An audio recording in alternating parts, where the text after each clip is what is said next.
Si vous avez suivi la WNBA All-Star Game, vous avez certainement vu les joueuses avec un t-shirt Pay us what you owe us, qu'on peut traduire en français payez-nous ce que vous nous devez. Pour remettre un contexte, la WNBA et le syndicat des joueuses, la WNBPA, ont jusqu'à octobre 2025 pour se mettre d'accord sur une nouvelle convention collective. La convention court n'est pas en phase avec l'explosion médiatique et financière récente de la WNBA. Dans les faits, il y a une hausse des audiences de la WNBA, notamment due à l'arrivée de talents générationnels comme Caitlin Clark, Angel Reese ou Paige Bueckers. L'année dernière, la Ligue féminine a d'ailleurs conclu un deal de 2,2 milliards de dollars sur les 11 prochaines années en droit télé. Du point de vue des joueuses, il est évident qu'elles réclament notamment une revalorisation à la hausse des grilles de salaire. Beaucoup de basketteuses n'ont pas encore le luxe de vivre seulement de leur salaire à la WNBA.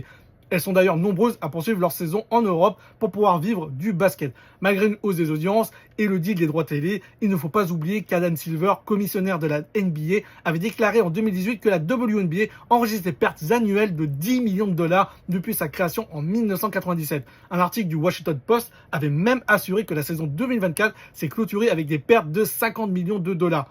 Oui, la WNBA connaît actuellement une belle croissance et je souhaite que les joueuses puissent être aussi bien payées que leurs homologues masculins, mais le contexte économique fait qu'il faudra énormément de temps et beaucoup de facteurs favorables pour que ça puisse arriver.